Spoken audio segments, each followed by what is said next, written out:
सो welcome back dear students. तो आज से हम लोग अपना एसएससी जीडी का मेन कोर्स जो है वो स्टार्ट करने जा रहे हैं। तो चलिए स्टार्ट करते हैं। सबसे पहले हम पढ़ेंगे properties of rational number. Properties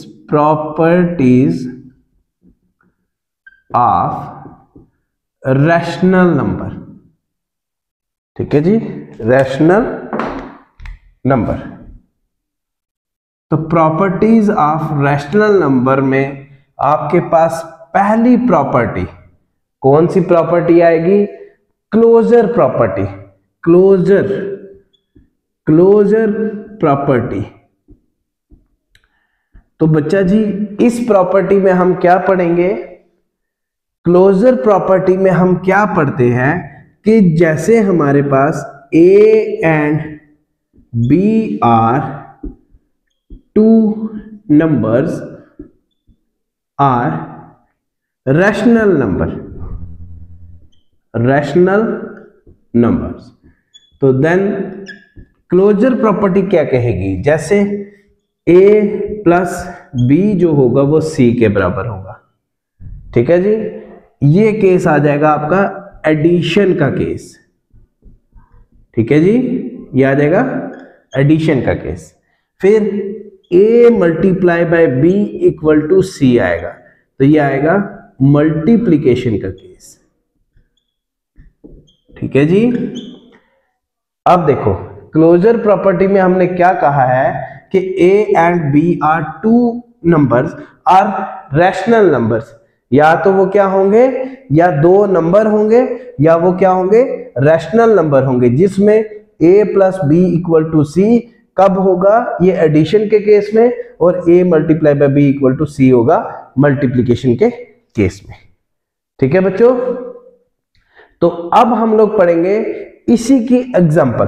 अब जैसे जैसे हम एक एक प्रॉपर्टी पढ़ते जाएंगे और एक एक एग्जांपल साथ में। ठीक है, तो चलो अब आती है हमारे पास एग्जांपल। जब एडिशन का केस करेंगे, सपोज एक है हमारे पास 2 और 2 प्लस 3/4। देखो नंबर भी ले लिया और फ्रैक्शन भी ले लिया, मतलब लाइक रैशनल नंबर भी ले लिया। अब इस केस में आप प्लस कैसे करते हो? ये आपके एग्जांपल नंबर 1 है। ठीक है, तो सबसे पहले आपने देखना डिनोमिनेटर में कुछ नहीं है, तो डिनोमिनेटर में 1 लगाना है। तो यहां पे क्या होगा, इस 4 को इधर मल्टीप्लाई करोगे और इधर भी, तो 2 multiply by 4 upon 1 multiply by 4 plus 3/4। बच्चा जी एक चीज का ध्यान रखना कि जब भी आपके पास डिनोमिनेटर सेम नहीं होता, उस केस में आप क्या करते हो? उस केस में आपने सबसे पहले डिनोमिनेटर सेम करना है।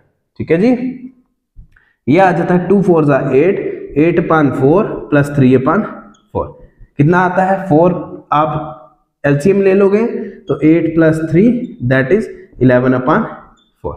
ये आपका आंसर है किसमें? एडिशन के केस में और क्लोजर प्रॉपर्टी। ठीक है जी, ठीक है, साथ साथ में स्क्रीनशॉट ले लो और आगे बढ़ेंगे हम लोग मल्टीप्लिकेशन के केस में। ठीक है, चलो अच्छा एग्जांपल नंबर 2। अब मल्टीप्लिकेशन का केस में 2 मल्टीप्लाई बाय 3/4। अब इस केस का आपने ध्यान रखना है, कई बच्चे क्या करते हैं कि इसको फिर से डिनोमिनेटर सेम करने लगते हैं, तो वो चीज नहीं होगी।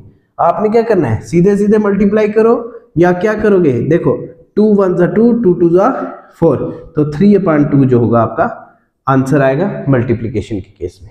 ठीक है जी, ठीक है।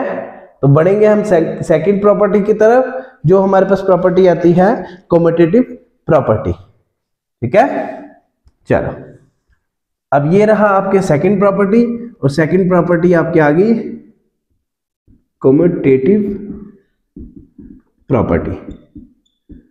Commutative property.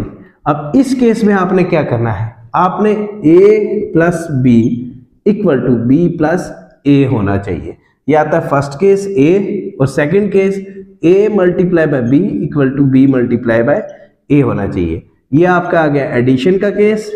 ठीक है, और यह आ गया मल्टीप्लिकेशन का केस।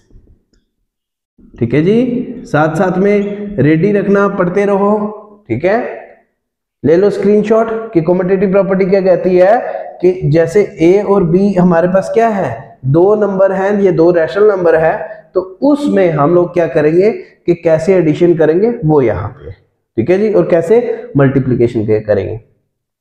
तो चलो एग्जांपल लेते हैं।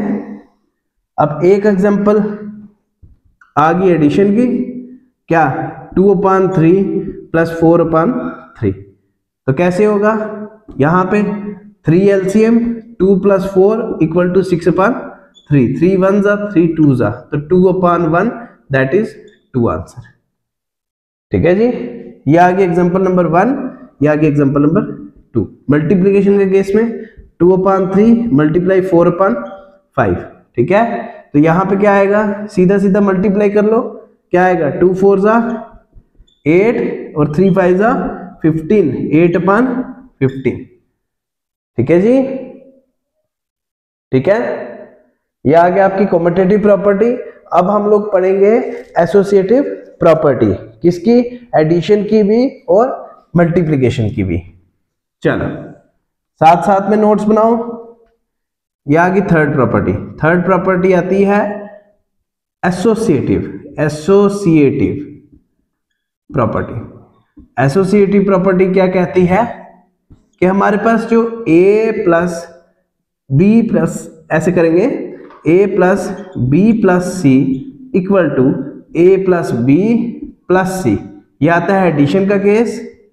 फिर आता है मल्टीप्लिकेशन का, a × b+c, तो a × b+c, ऐसा ये आपकी प्रॉपर्टी आती है किसमें, किसमें, एसोसिएटिव प्रॉपर्टी में। ठीक है जी, एग्जांपल करने की जरूरत है, अगर नहीं है, हाँ है तो भी है, नहीं है तो भी। अब देखते हैं हम लोग एग्जांपल। फर्स्ट की एग्जांपल लेते हैं, जैसे 2 + 3 + 4 = 2 + 3 + 4, तो 2 + 3 + 4 7, ये आता है 9। इसको करेंगे 2 + 3 5, 5 + 4, तो ये भी 9 के बराबर। तो ये आपकी जो है प्रॉपर्टी सेटिस्फाई कर रही है। ठीक है जी, तो बढ़ते हैं हमारी नेक्स्ट प्रॉपर्टी की तरफ। Fourth property distributive property. ठीक है जी, फोर्थ प्रॉपर्टी हमारी आ गई, फोर्थ प्रॉपर्टी डिस्ट्रीब्यूटिव प्रॉपर्टी।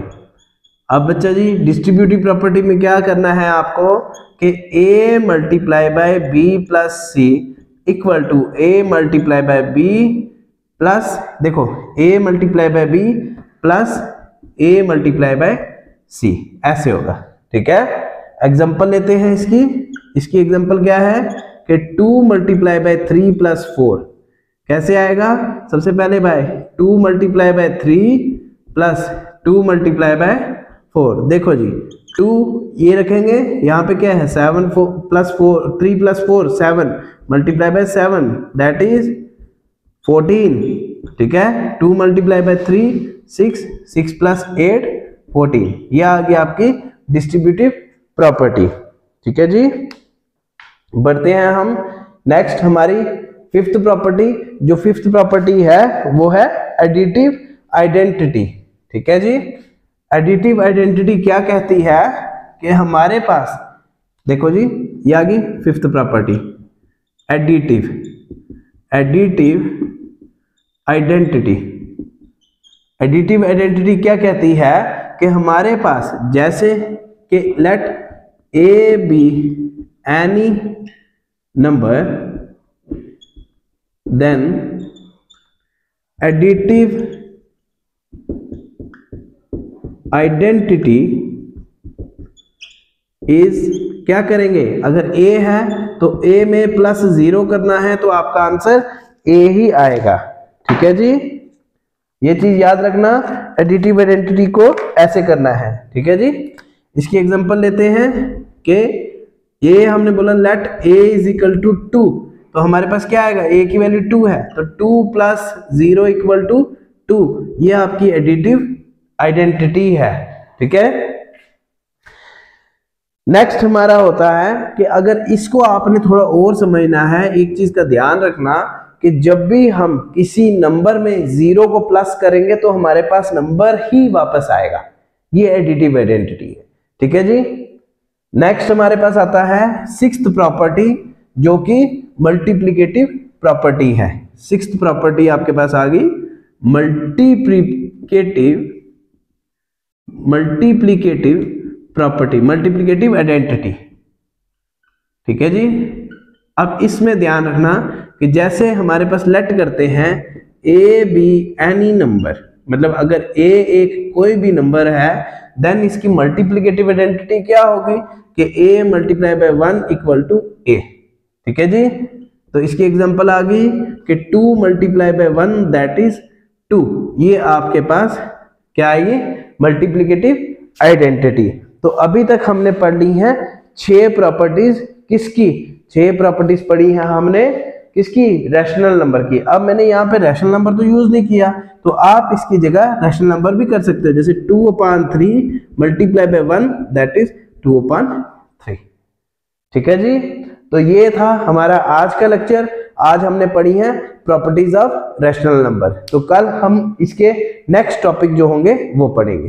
तो बच्चों आप तैयारी स्टार्ट कर दो। अभी तक मैंने 5 लेक्चर जो थे अपलोड किए थे, तो आज जो है 6th लेक्चर अपलोड कर रहे हैं।